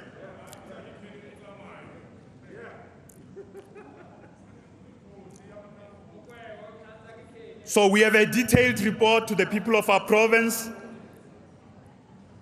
on the various interventions we are making across the province. I want to give an update on human settlements. Since 2019, we have created 53,000 housing opportunities in Gauteng, since 2019. But before 2019, between 1994 and 2019, we have created 1.3 million housing opportunities in Gauteng province. You won't see them because you are driving informal settlements. You won't see them. When we build, you create an informal settlement. When we build a big project here, you create an informal settlement. But we are also formalizing those informal settlements. We are formalizing them. Your job is to invade land and to create informal settlements. Our job is to create better infrastructure and better human settlements in Gauteng province. In this report, we are giving an update of the projects that are on track. The mega human settlement projects that are on track. We are also updating that our land release program has already benefited 1,200 people. I know you don't know Elijah Bahai. You come from the West End, but you don't know Elijah Bahai. So we have gone there to give to young people who don't qualify, young professionals who don't qualify for the government subsidy, housing, government housing. We have given them land and plans, 3 different plans to build beautiful houses for themselves in the West End and in Ekurhuleni. We have done that already in the West End, and even in the midst of COVID-19, we have been doing that. Elijah Bahai, you don't know Elijah Bahai. So honorable members will continue to speed up the implementation of our program of title deeds. And we still want to clear 44,000 title deeds and hand them over to their rightful owners in the next 2 years. 44,000 working with our municipalities, 44,000 people who have received houses need their title deeds. We will clear those. But you can't do title deeds, mayors will know that. You cannot do title deeds on land that is not, what is it called? Proclaimed. The land that is not proclaimed, where you have occupied the land illegally, that land, and even where we have housing there, we have to make sure there's proclamation of land. Yeah, we know that's your area of specialty. You occupy land illegally everywhere.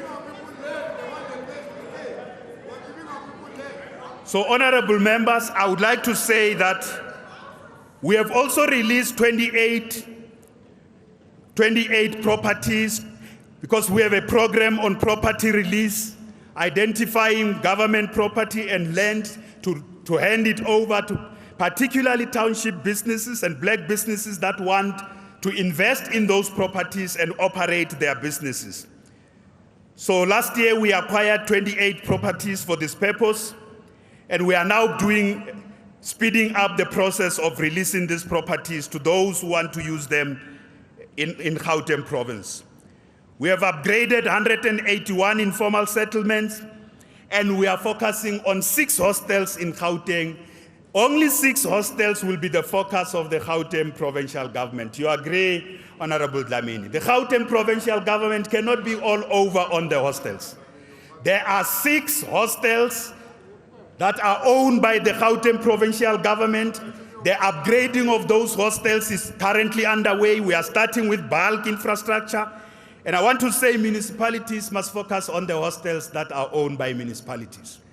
There are many more hostels in our province that are owned by municipalities.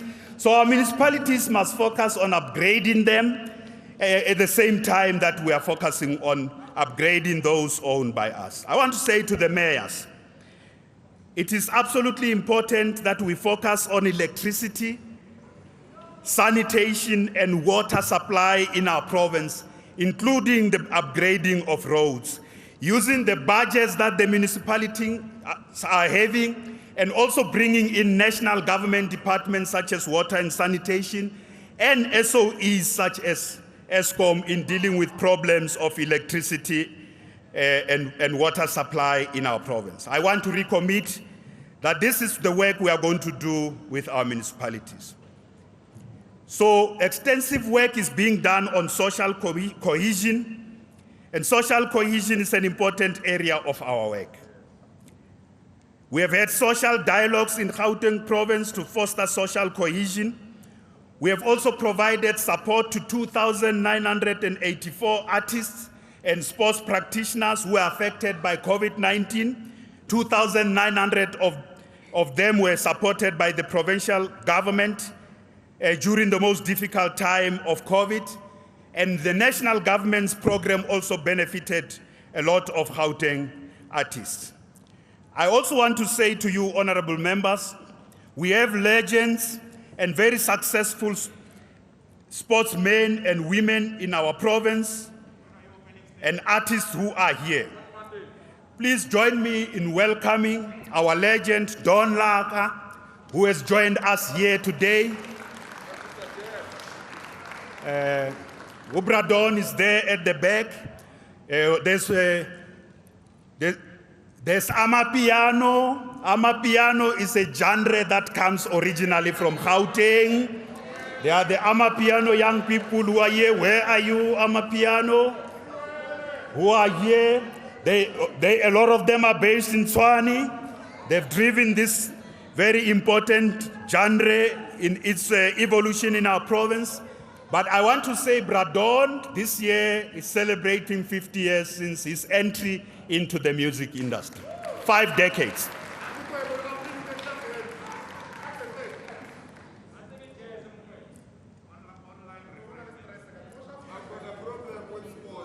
We know the Sundowns team of women are the champions.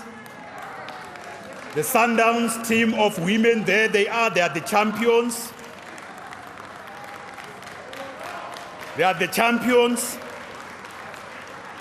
We also have a group of young people in Gauteng who are the champions of chess, who have joined us today. 14 young people, they are school children who are the champions of chess. They are represented by those. Sports and the creative industries, where is Humuso Munchane?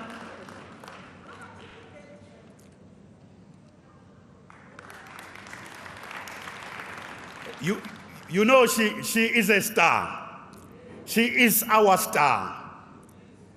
She is our star. We take off our hat for you. An outstanding star like you is somebody we must always respect.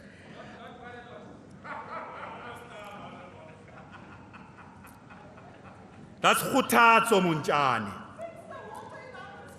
Khutatso Munchane.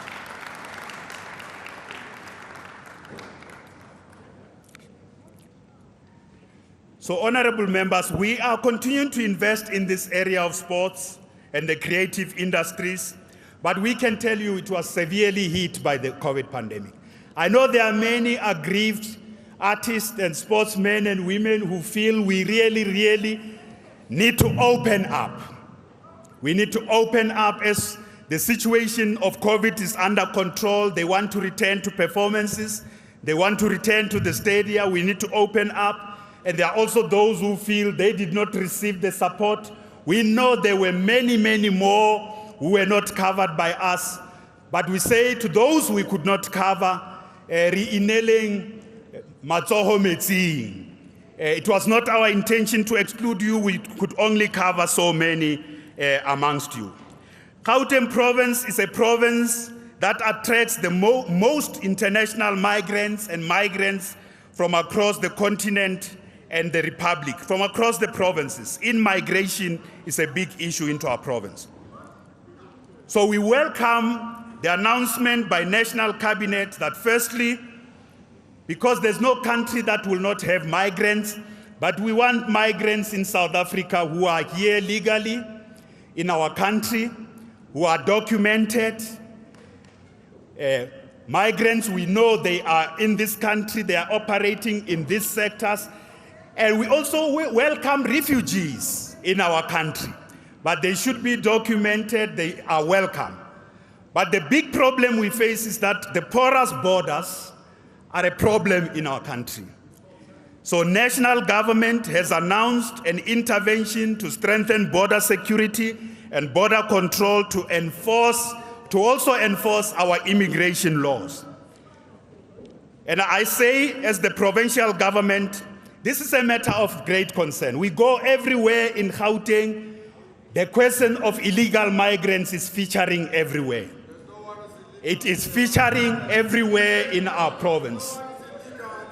The important question is that we are working, we have worked with organizations representing refugees, which are also representing migrants in Gauteng. We are going to continue to work with them.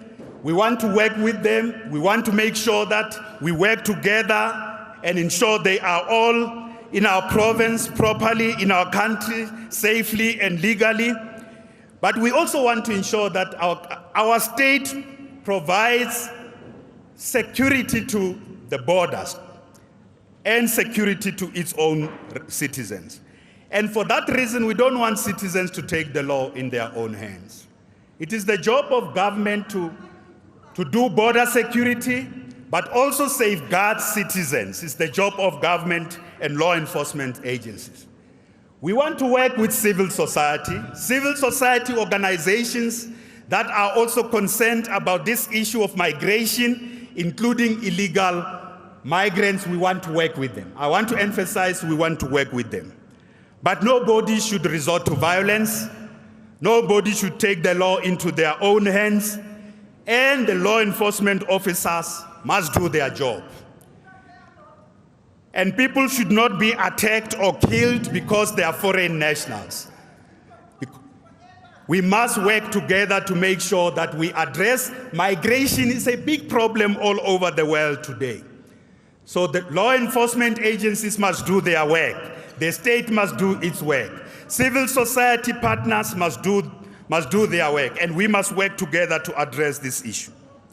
So I want to say again that no state can allow people to come in and out of its territory without proving that they have documents. There's no state worth its salt that can allow the movement of goods and anything in and out of its territory. There is no state worth its salt that will do so, but also there's no state that can allow citizens just to take the law into their own hands and start moving door to door and saying, these people are illegal migrants. So let us work together with law enforcement, including with civil society organizations of migrants and civil society organizations in our townships to address this matter properly and effectively, so that Gauteng cannot afford to have killings and attacks of foreign nationals again. We can't afford it at all. So, honorable members, I want to come to an important part of the mandate of our administration and report back to you. The issue of integrity promotion and dealing with corruption is a matter that people of our province have been greatly concerned about, and this legislature has also been greatly concerned about. The Gauteng Provincial government adopted an anti-corruption strategy and an integrity management framework in 2016. That framework has got core pillars. It focuses on prevention, it focuses on detection, it focuses on investigation, and it focuses on consequence management of the outcome of those investigations. I am glad to report to you now the numbers of what we have been able to do. Yeah, I'm glad to report to you the implementation of our anti-corruption and integrity management framework is led by the Gauteng Ethics and Advisory Council together with the Office of the Premier to ensure that there's strengthening of prevention, detection, as well as investigation and consequence management. But we are also working with other agencies, honorable members. Public Service Commission, the Public Protector, the Auditor General's Office, the Human Rights Commission also refers matters to us as well. And law enforcement agencies, we open cases. In this report, you will see how many criminal cases. Don't say how many. I don't arrest. We open cases. We've opened criminal cases. We have disciplined 138 officials in Gauteng. 138 of them have been disciplined. 42 criminal cases have been opened.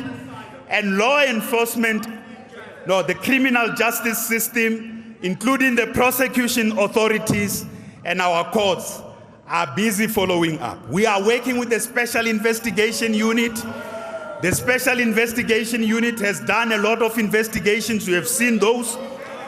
We have taken action. Every report they have submitted, we have taken action to suspend officials, to discipline officials, and where they are done with that work, criminal cases needed to be opened, we have opened those criminal cases.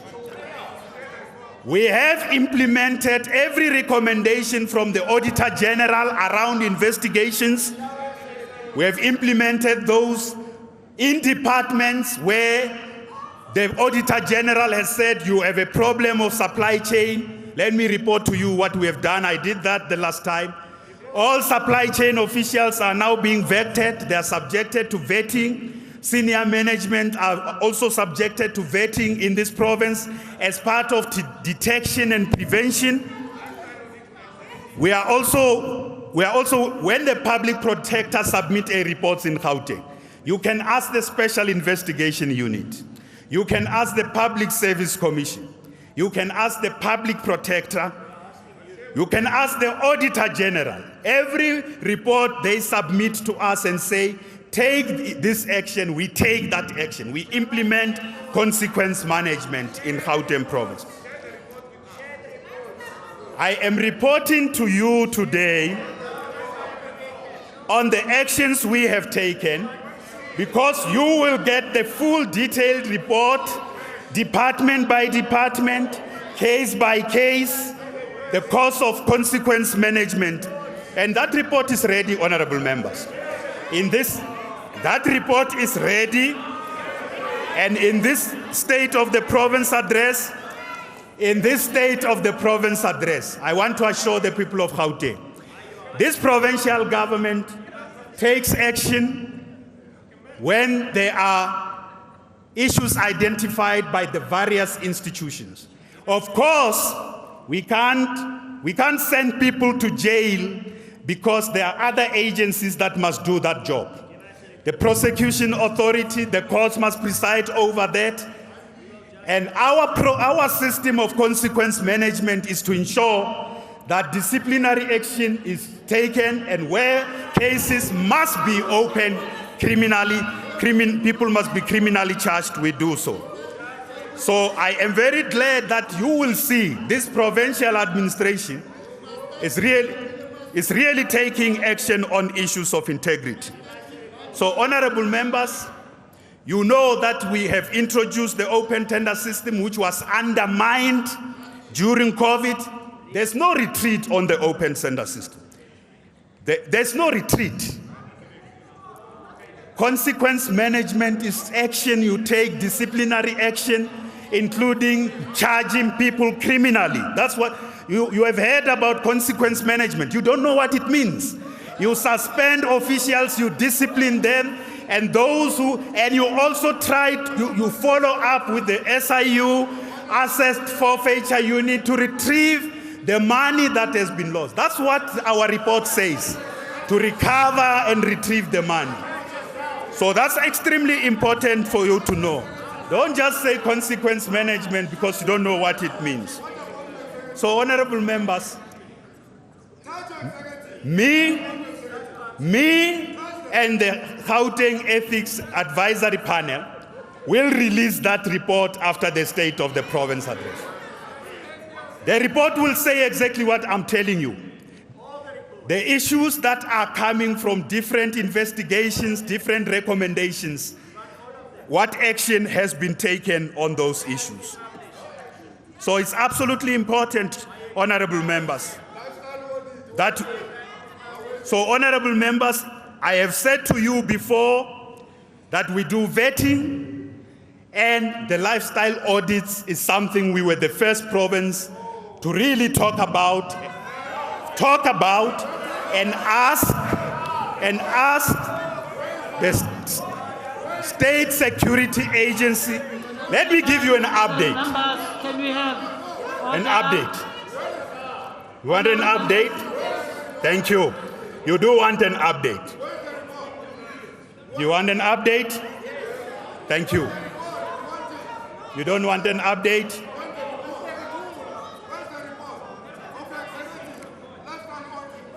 Do you want an I'm sure update? you will have your time on Thursday to debate, please. Can we be spared? Yeah, please? they've just taken 45 minutes of my time.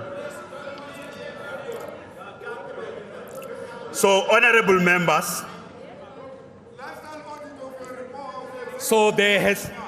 I have given continuous updates on vetting of senior officials, SCM, supply chain officials, and senior management. Now, the Provincial Executive Committee of the province, that's the MECs and I, have now gone through rigorous interviews with the State Security Agency. Listen, honorable members. Rigorous interviews because you have been asking, where are the lifestyle audits? So I'm updating you. All MECs in our province and myself, because there's a framework of lifestyle audits approved by the president. You know the president approved it last year. That framework, they are using that framework. The first province to use it on is Gauteng Province. So the state security agencies using that framework, we are the first province. So I'm saying to you, so last year I reported all MECs had submitted and filled the vetting forms, all the lifestyle audits and vetting forms. What has followed is they have now undergone, honorable members, interviews. Lifestyle audits and vetting interviews are a very important part of the life stage. So what are we waiting for now? What are we waiting for? We are waiting for them to, they've done the finalization of the interviews. We are waiting for them to complete the report and give it to me. So on our part, we have done two things: the forms, the filling of vetting forms, and the interviews conducted by state security agents to verify everything about every one of us. They've been able to do that. That is the update, honorable members. And we are waiting for the report. That's on the lifestyle audits. And it's not, I want that report tomorrow. It's not in my hands when they'll submit it. They must complete their work. I want that report as of yesterday. So they have completed. So honorable members, these MECs who are here have gone through those two processes. Rigorous interviews. So the people of Gauteng will know that our provincial government has also been paying attention to clean audits. Clean audits are an important aspect of our prevention, detection, as well as investigation and consequence management system of fighting corruption. We know, honorable members, that we have done very well as Gauteng Province in the pre-pandemic period. Between 2014 and 2019, we had the best audit outcomes in 5 years. 64% of all our auditees got clean audits. And I know in 2016, 2017 in particular, all departments in Gauteng got 100%. They got 100% unqualified audits. 100% unqualified audits.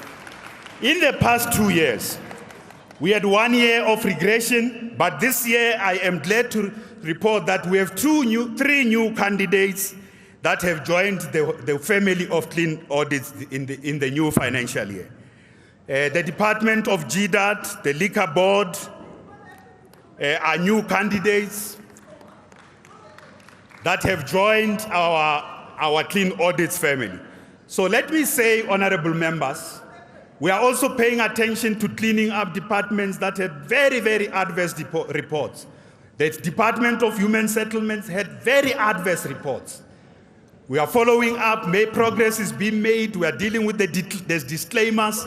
Any entity that has a disclaimer, making progress in each of those, because all of them must get out of the problem that their books cannot be relied upon. So, honorable members, it is important to say that we are paying attention to this issue of clean audits in Gauteng Province.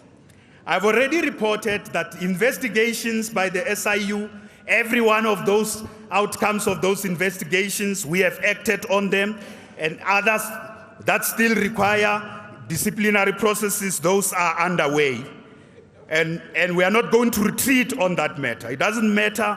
We have also learned hard lessons from the PPE corruption, and we are strengthening prevention, detection, investigation elements of all departments in our province.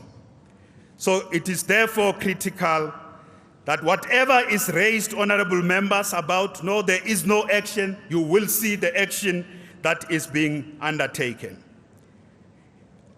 And in this regard, we have taken that relevant and appropriate action, and we are following up on other departments. I did say the Liquor Board the GDAD and the Cradle of Humankind are new candidates in the clean audits. We welcome them. Let's give them a big round of applause. In the family of clean audits, the leading departments on clean audit in Gauteng have been the following, honorable members. The 3 leading departments on clean audits. The Office of the Premier, 9 consecutive clean audits. Gauteng Treasury, 9 consecutive clean audits. And the Department of Cooperative Governance is the next that has the highest number of clean audits. These are departments that are leading by example in Gauteng province. So, honorable members, let me conclude by talking about our municipalities. I want to return to the issue that in Gauteng province we have new leadership in local government. We welcome all the new councillors. I particularly want to welcome all the mayors who are here. Let's give them a big round of applause to our mayors, your worships. We welcome you. You are elected by our people. It doesn't matter how you were elected when you got into the houses, but you now have a responsibility to lead our people. Yes, you are elected by our people, and we are going to work with you in Gauteng to address all the challenges that we have referred to. We have been supporting local government in Gauteng, especially during COVID. We learned great lessons on how to work through the command councils and the district development command councils. We have worked together with local government very well. We have strengthened the IGR system during COVID, and important lessons have been learned. We are going to roll out the DDM system here in Gauteng. But the truth is, service delivery as we speak, and especially in infrastructure, has collapsed in many parts of Gauteng. That is the truth. That is the truth. The task we are going to face is not only the responsibility of municipalities to fix service delivery, fix infrastructure. We will work with the mayors. I repeat this. We are going to work with the mayors in the mode of emergency that we worked with during COVID-19. There are many areas in our province where municipalities can do better. And I want to announce every Thursday and Friday I will be in a municipality with the MEs. Every Thursday and Friday will now be service delivery Thursdays and Fridays. I will be in a municipality working with the leadership of that municipality and the councillors to deal with issues of service delivery. If the province is responsible, mayors, if it's housing issues, if national is responsible, if it's water and sanitation issues that need national, if it's electricity and we know needing some big part of it needing national, we will. If it's roads, we have a big responsibility on roads. Every Thursday and Friday, we will be in each municipality. We will not do municipalities at once. Every Thursday and Friday, we will be out there working with the mayors. And I want to say to you again, mayors, you have our full support, and we are not going to work along the lines of political parties. We are going to work as government, because the people of Gauteng want their elected government to work for them, and not to work for parties, and not to work for the purposes of what the coalition governments or the particular governing party wants to achieve. If that is irrelevant to service delivery, we have to find a path of breaking with that to go to the people together. And I also want to say, in 2017, we established a debt management committee together with municipalities. The new leadership of local government needs to know the debt management committee is the one that has been dealing with billing, resolving all billing disputes, clearing all rates and taxes that need to be paid. And on average, we are paying 2 billion rands to municipalities per annum in Gauteng. On average, 2 billion rands is paid by the Gauteng Provincial government to different municipalities for rates and taxes in Gauteng. So where there are outstanding rates and taxes, we work with those municipalities to look at if the municipality cannot substantiate billing. And I must tell you, one of the first mayors to speak to me about this issue, Mayor Palazzi, was one of the first mayors to speak to me about this issue. I know municipalities attend, they do this work, they clear all the debt. So where there are outstanding amounts, I have said to departments, and I've said to Treasury, you have to settle those outstanding amounts. We can't wait for a department to pay a municipality because they are managing their own issues. If there's a dispute on the rates and taxes, that dispute must be subjected to a process because there are issues also around billing. There's no municipality that can pretend. But municipalities must be paid for rates and taxes because they need that money to service the people in the residents in their own communities. That has to be done. We must work together in the systems we have put in place across our city region. So I want to conclude by saying that the big issue that worries us is payment of service providers on time. So there are departments. I've dealt with that issue of corruption. You were not listening because you were making noise. Non-payment of service providers. I want to report today that there are departments that are 100% compliance with paying service providers in 30 days. In the past year, the latest report, the following departments are, especially the third quarter report, as of the end of December 2021, the Office of the Premier, the Public Roads and Transport, Agriculture, Economic Development, Treasury, COCTA, Human Settlements, and e-government have been able to meet the 100% compliance with 30-day payments. Education, sports, arts, culture and recreation, and community safety, they are between 95% and 99% in meeting their commitments. Education, sports, arts and culture. Now, I want to report to this House. There are 3 departments. Firstly, it's 2 departments, but they are joined by the third now. So health is a big problem with the non-payment of service providers. I'll explain what we are going to do. DID is also a big problem with the non-payment of service providers. Social development has now joined them, MEC. So I have a team, myself and the MEC for Treasury, one of the big things with health, it's really the big problem that the health has only complies 33% with the payment of service providers. So we have a team that is clearing this outstanding payments of service providers, team made up of Treasury and the Office of the Premier. And this team is also going to be meeting with every service provider who's owed by any of the department of Gauteng. Any service provider. I will be there myself. I will be there. I'm not going to delegate with every service provider, so we have a path to ensuring that there is settlement of all the outstanding payments that have not been made by our government. So I would like to conclude, honorable members, by going back.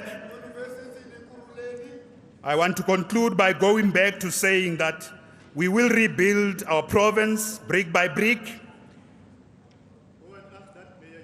It is difficult times that we are facing, but we will consciously and collectively confront all the challenges that we are facing.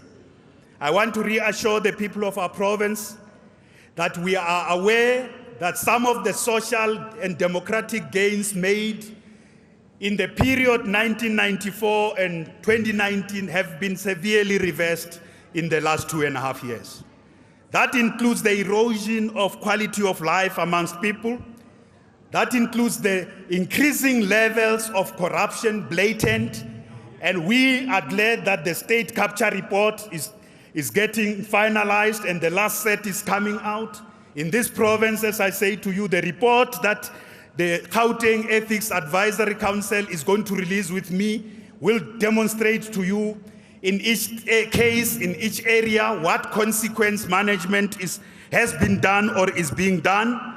Corruption and the erosion of social living standards of our people are a big problem. So we want to build a province based on rule of law. We want to build a province where social and economic justice is underpinning that rule of law.